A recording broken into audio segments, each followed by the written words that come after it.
Não sei se você já ouviu falar no romance Poliana, que trata de uma menina que conseguia achar virtudes em todas as pessoas, ver coisas positivas em todas as situações. Alguém até brincou dizendo que se caso perguntassem para Poliana, e o que você acha de Satanás? Ela pensaria um pouco e responderia: Ah, ele é muito persistente. De fato, a Poliana, se ela dissesse isso, ela não erraria. Satanás é persistente.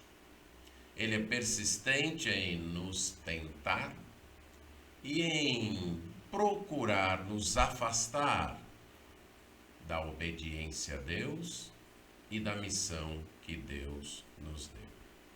Ele faz várias investidas de variadas maneiras para tentar nos impedir de cumprir o propósito de Deus em nossa vida. Ele há de usar muitas estratégias procurando nos atemorizar, nos desanimar e assim fazer com que, com medo, nós venhamos a desistir do que Deus tem para nós. Ele tentou isso com um homem chamado Neemias, um dos heróis que Deus levantou para conduzir o seu povo no propósito que Deus tinha para ele.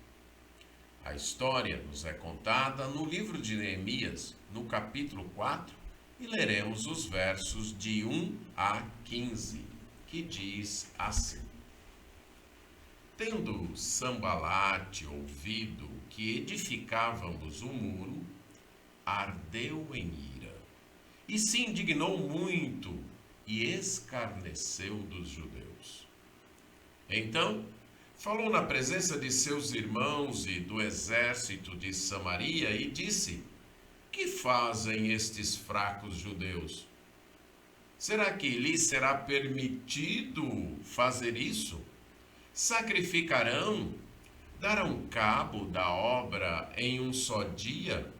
Renascerão acaso dos montões de pó as pedras que foram queimadas? Estava com ele Tobias, o amonita, e disse: Ainda que edifiquem, vindo uma raposa, derribará o seu muro de pedra. Ouve, ó nosso Deus, pois estamos sendo desprezados. Caia o seu opróbrio sobre a cabeça deles e faze que sejam despojo numa terra de cativeiro. Não lhes encubras a iniquidade, e não se risque de diante de ti o seu pecado, pois te provocaram a ira na presença dos que edificavam. Assim, edificamos o muro, e todo o muro se fechou até a metade de sua altura, porque o povo tinha ânimo para trabalhar. Mas, ouvindo Sambalate e Tobias, os arábios, os amonitas e os asdoditas, que a reparação dos muros de Jerusalém ia avante e que já se começavam a fechar-lhe as brechas, ficaram sobremodo irados. Ajuntaram-se todos de comum acordo para virem atacar Jerusalém e suscitar confusão ali. Porém, nós oramos ao nosso Deus e, como proteção, pusemos guarda contra eles de dia e de noite. Então disse Judá: Já desfaleceram as forças dos carregadores, e os escombros são muitos, de maneira que não podemos edificar o muro. Disseram, porém, os nossos inimigos: Nada saberão disto, nem verão, até que entremos no meio deles e os matemos. Assim, faremos cessar a obra. Quando os judeus que habitavam na vizinhança deles 10 vezes nos disseram: de todos os lugares onde moram, subirão contra vós. Então, pus o povo por famílias nos lugares baixos e abertos, por detrás do muro, com as suas espadas e as suas lanças e os seus arcos. Inspecionei, dispus-me e disse aos nobres, aos magistrados e ao resto do povo: não os temais. Lembrai-vos do Senhor, grande e temível, e pelejai pelos vossos irmãos, vossos filhos, vossas filhas, vossa mulher e vossa casa. E sucedeu que, ouvindo os nossos inimigos, que já o sabíamos, e que Deus tinha frustrado o desígnio deles, voltamos todos nós ao muro, cada um à sua obra. Aqui neste livro, o livro de Neemias, nós temos o relato da reconstrução dos muros. O livro de Neemias, de fato, nos conta ao retorno de Neemias, voltando então para Jerusalém, com a missão de reconstruir os muros e dar vida de novo àquela cidade onde estava o templo de Deus. Este livro forma, junto com o livro de Esdras, formava no início um único volume, e ambos então tratavam da restauração do povo de Deus. Da restauração do povo de Deus, ali na cidade de Jerusalém. O primeiro retorno do povo aconteceu quando Zorobabel era o governador e o sumo sacerdote era Josué, em 539 a.C., e aí eles voltaram para a reconstrução do templo. Esta história é contada em Esdras, capítulo 1, versos 1 a 6. O templo foi então reconstruído. O segundo retorno vai acontecer em 458, aí então quase 90 anos depois, para restaurar agora o povo de Deus com o ensino da palavra de Deus. E ele ocorre com Esdras. 13 anos depois, então, temos o retorno com Neemias. Neemias, então, retorna para reconstruir desta vez os muros. Mas não foi uma tarefa fácil, foi uma tarefa com muitos inimigos. E o inimigo usou várias estratégias. Para todas elas, Neemias, a todas elas, Neemias enfrentou sem medo, enfrentou com coragem e animou o povo para não desistir da obra que Deus tinha dado. A primeira estratégia do inimigo foram as zombarias. Não devemos temer as zombarias dos inimigos do projeto de Deus. Quando então os inimigos de Judá souberam que o muro estava sendo reconstruído, eles ficaram com raiva.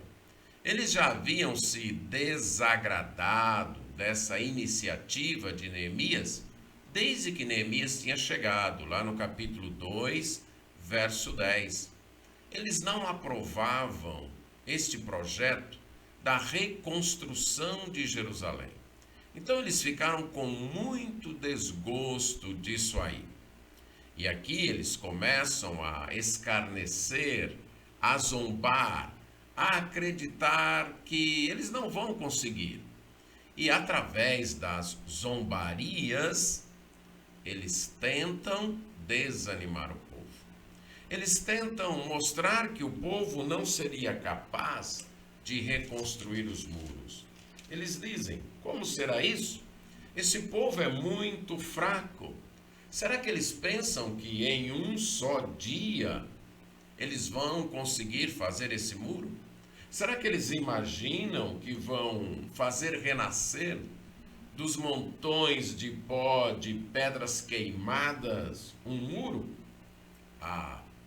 E mesmo que eles consigam construir um muro, uma raposa, um animalzinho pequeno, vai conseguir derrubar.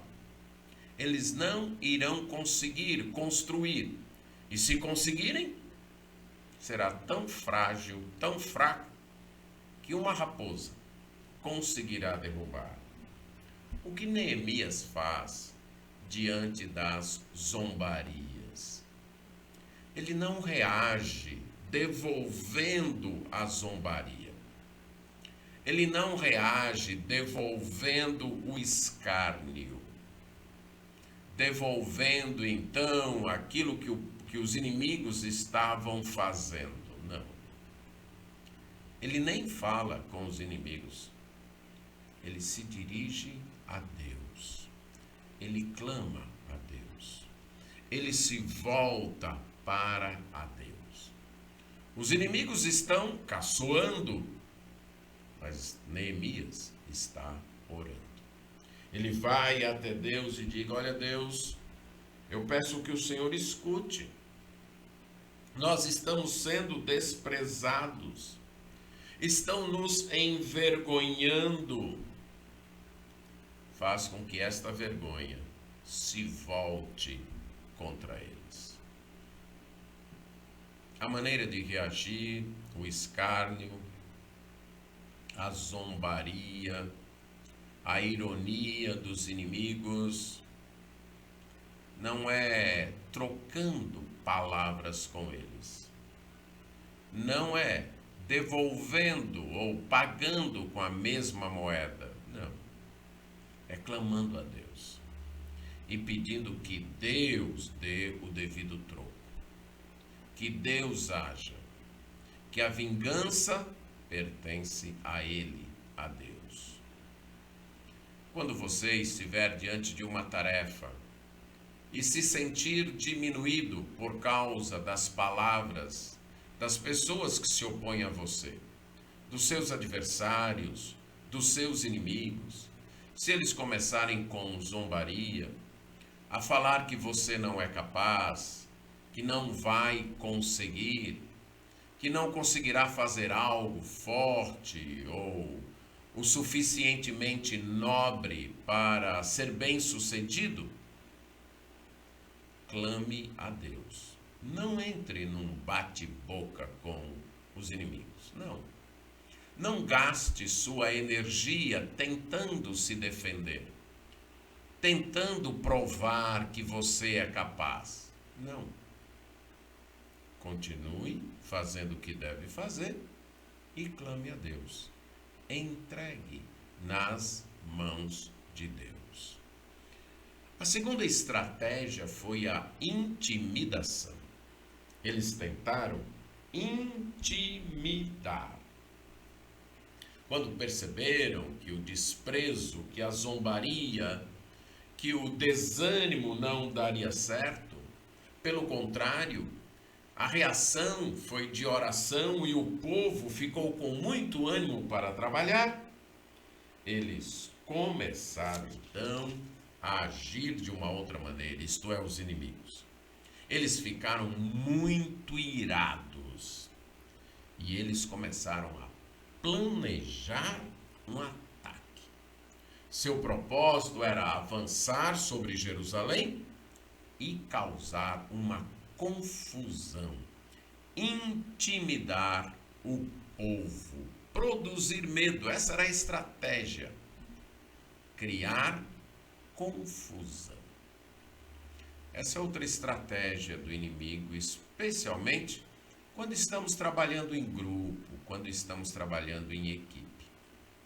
O inimigo tenta nos desanimar através do desprezo, do escárnio. Quando ele não consegue, ele então tenta nos atacar e criar confusão no meio de nós. Fazer com que um fique contra o outro, fique desorientado, fique confuso. Muitas vezes isso acontece na nossa própria mente. Estamos envolvidos no trabalho. Superamos o desprezo, superamos caçoada do inimigo, as suas ironias, os seus escárnios, sua tentativa de nos desanimar e avançamos. Mas aí, de alguma maneira, o inimigo consegue nos atemorizar, nos intimidar e criar confusão em nossa própria mente. Ficamos confusos, desorientados. Ou, como eu disse, se estivermos trabalhando num grupo, começa o grupo a ficar confuso, desorientado, dividido. Qual é a reação que devemos ter? Verso 9. Porém, oramos ao nosso Deus, e como proteção pusemos guarda contra eles de dia e de noite. Oração e vigilância. Sim. Novamente, oração. Quando o inimigo tentar nos intimidar através de provocar confusão, seja uma confusão mental, seja uma confusão social entre as pessoas que estão trabalhando, ore, clame a Deus, leve as pessoas que estão com você a orarem e seja vigilante. Fique de guarda, fique atento. Vamos lembrar que o nosso inimigo, ele não descansa. Não, ele está sempre pronto, como um leão para nos atacar. Ele está sempre pronto para encontrar uma brecha no muro da nossa vida, para avançar e nos derrotar, para nos deixar confusos. Muitas vezes esta confusão vem através de uma queda no pecado. Você estava tão empolgado, tão animado, tão envolvido, que esqueceu-se de orar. Esqueceu que era dependente de Deus. Esqueceu de vigiar. E quando pensou que não, estava envolvido no pecado. E aí ficou confuso, desorientado, envergonhado. Você não tinha mais condições, não se achava mais em condições de continuar a obra. Diante disso, oração e vigilância. O inimigo vai tentar nos desanimar pela zombaria e depois criando confusão, pela intimidação, criando confusão.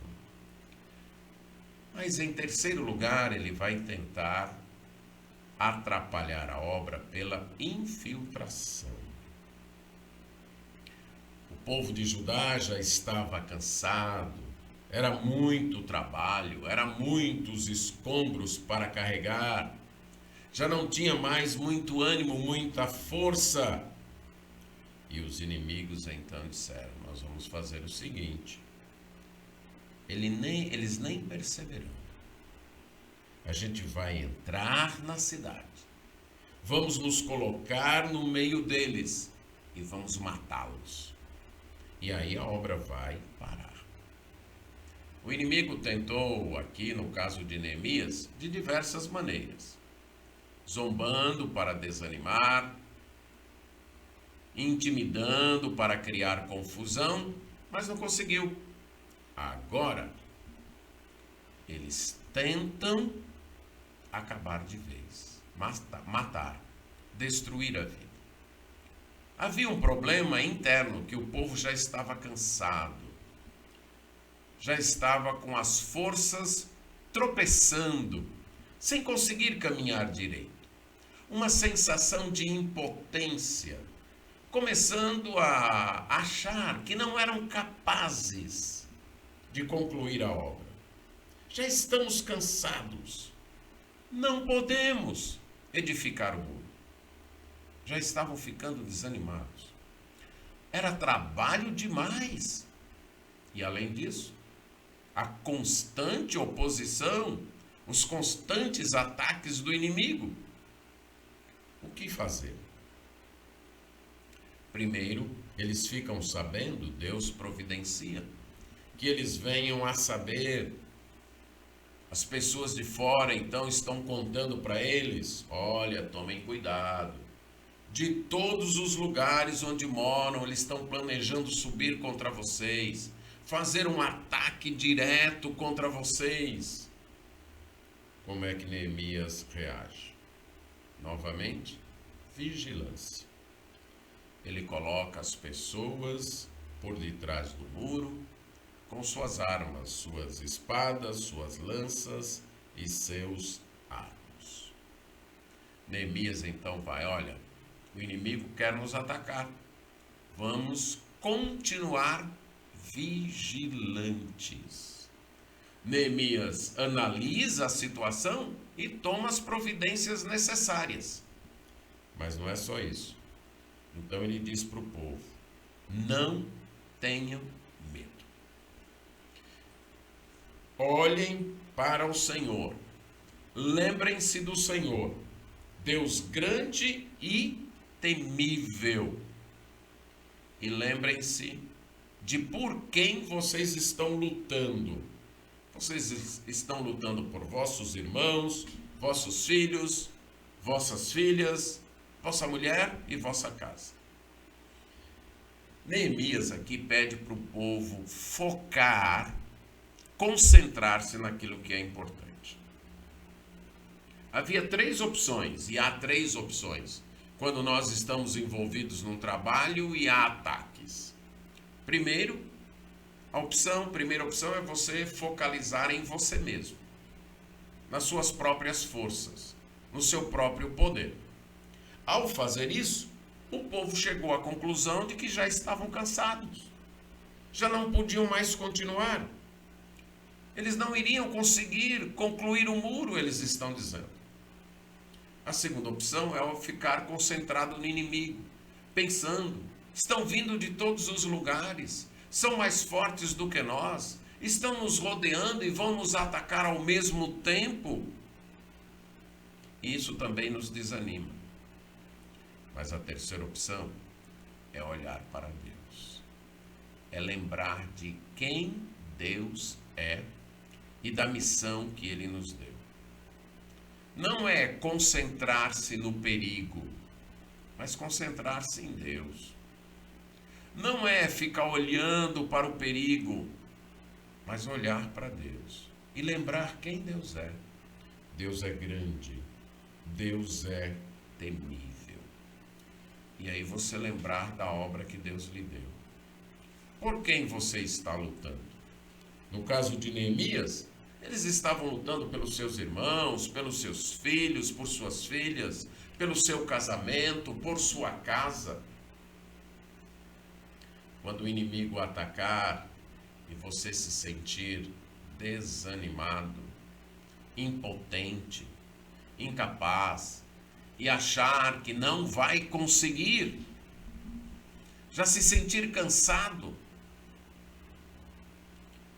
não olhe para o inimigo, não olhe para você mesmo, para os seus recursos, olhe para Deus. Deus é grande e temível. Olhe por aquilo que você está, para aquilo que você está lutando, para as pessoas que você está defendendo, para as pessoas que você quer alcançar. Olhe para o reino de Deus, para a palavra de Deus, para o trabalho a ser feito. E continue. Não tenha medo. Lembre de Deus e lembre daquilo pelo qual você está lutando. E o que aconteceu? Os inimigos, quando ouviram isso, perceberam que Deus tinha frustrado o plano deles. E aí, o povo voltou a trabalhar no muro, cada um na sua obra. O inimigo é astuto, é ardiloso, é persistente. Vai usar várias estratégias: zombaria, confusão e intimidação.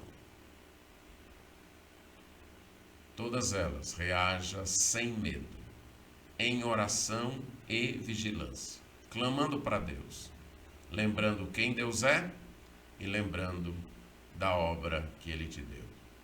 Quando o inimigo usar suas estratégias, não tenha medo. Clame a Deus, vigie e continue na obra. Amém.